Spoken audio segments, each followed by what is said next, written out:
1920s in America were a time of contradiction, a nation pulsing with jazz, economic optimism, and the glamour of modernity, yet shadowed by prohibition, political corruption, and violent power struggles in the streets.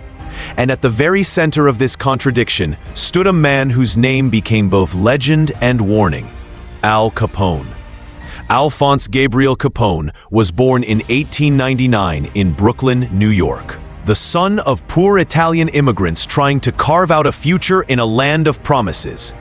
Life for the Capone family was far from easy.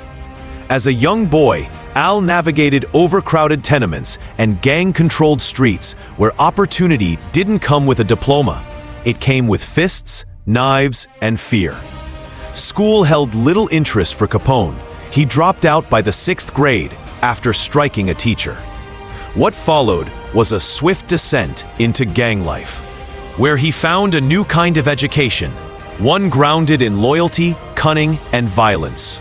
By his late teens, Capone had already made a name for himself running errands and doing dirty work for New York gangs.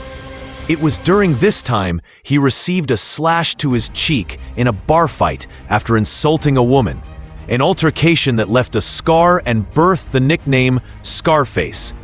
Though he despised the name and tried to hide the scar in photos, it would become part of the persona that would define him. Capone's big break came when he moved to Chicago at the invitation of crime boss Johnny Torrio.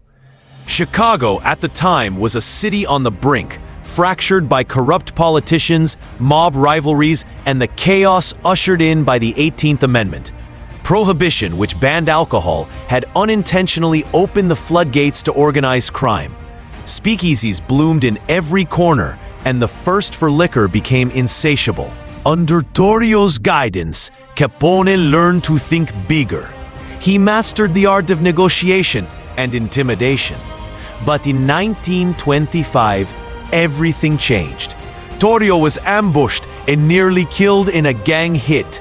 Shaken, he handed the reins to Capone, and at just 26 years old, Al Capone became the undisputed leader of the Chicago outfit. Overnight, he transformed the mob into a business empire. Bootlegging operations stretched across state lines. Illegal breweries and distribution routes operated like clockwork. Every drop of alcohol that flowed into Chicago, every bet placed in backroom gambling dens, every red light transaction, Capone took his cut. He wasn't just running a criminal syndicate, he was running a shadow economy, generating an estimated $100 million a year. And yet, he was no faceless villain. Capone cultivated an image that blurred the lines between criminal and celebrity. He gave generously to charities, built one of the first soup kitchens in Chicago during the Great Depression, and handed out food to the hungry, while federal agents chased his trucks. To many of the city's poor, he wasn't a monster. He was a man who looked after his people when the government would not. Reporters followed him like a movie star. He wore sharp suits, drove custom-built cars, and smiled for the cameras. But behind the charm was a brutal enforcer. Capone ruled not with debate, but with blood. Rivals disappeared, journalists were threatened, informants were silenced. The streets of Chicago ran red with the cost of loyalty. And the tipping point came on February 14th, 1929. On that cold Valentine's Day morning, 7 members of the rival Moran gang were lined up in a garage on North Clark Street and executed by men dressed as police officers.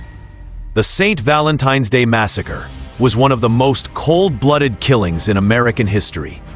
Though Capone was in Florida at the time and denied involvement, the public saw only one possible mastermind. The massacre shocked the nation.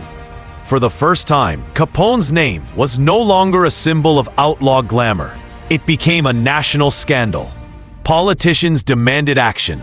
The media turned, and the federal government finally realized it couldn't ignore Chicago's blood-soaked streets any longer. Enter Elliot Ness, a young federal prohibition agent. Appointed to lead a task force known as the Untouchables, Ness and his team began systematically dismantling Capone's operations, seizing warehouses, intercepting liquor shipments, and exposing the network of bribed officials that protected the outfit's interests. But Ness wasn't the only threat closing in. In a far quieter office, a team of Treasury Department accountants led by Frank J.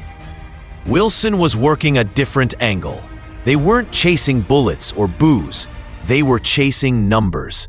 For all his violence, Capone had never filed a proper tax return, and despite his enormous wealth, he had no legitimate income on record. The very thing he thought was beneath him, paperwork, was what would become his undoing. In 1931, after years of surveillance, raids, and audits, Al Capone was indicted on 22 counts of tax evasion. The trial was one of the most sensational events of its time. Capone tried every trick, bribing jurors, threatening witnesses, hiring the best lawyers money could buy. But the evidence was overwhelming. He was found guilty and sentenced to 11 years in federal prison. The King of Chicago was dethroned. At first, Capone was sent to a federal penitentiary in Atlanta. But after continuing to bribe guards and maintain influence behind bars, he was transferred to the cold, isolated fortress of Alcatraz Island. There, the man who once dined with mayors and commanded entire city blocks found himself breaking rocks and isolated from his empire. Capone's physical and mental health began to deteriorate rapidly. Years of untreated syphilis took their toll, eroding his brain and memory. By the time he was released from prison in 1939, he was no longer a threat to anyone, just a sick, confused man clinging to fragments of a glorious past. He spent his final years in quiet obscurity at a mansion in Palm Island, Florida, surrounded by guards, memories, and ghosts. Sometimes he wandered the property talking to people who weren't there. In 1947, at the age of 48, Al Capone died from complications related to a stroke and pneumonia. But even in death, his story didn't end. Capone became legend, depicted in books, films, and documentaries. He was romanticized as the gentleman gangster, demonized as the face of American organized crime, and studied as a cautionary tale of absolute power. He was the embodiment of an era when money and violence walked hand in hand, when corruption reached the highest offices, and when one man could shape an entire city through fear and charisma. Yet for all his power, Al Capone never escaped the one truth he failed to anticipate. The system he thought he had outsmarted was watching all along. And in the end, it wasn't a bullet that brought him down. It was a tax return. Al Capone's rise and fall is more than a crime story. It's a reflection of how ambition, without conscience, can corrupt everything it touches. A boy from Brooklyn who dreamed big, played dirty, and ultimately lost it all. If this story gripped you, share your thoughts in the comments. What part of Capone's legacy shocked or fascinated you the most? Don't forget to like this video, subscribe for more true crime and historical deep dives, and hit the bell icon so you never miss a new episode. The past is full of secrets, and we're just getting started.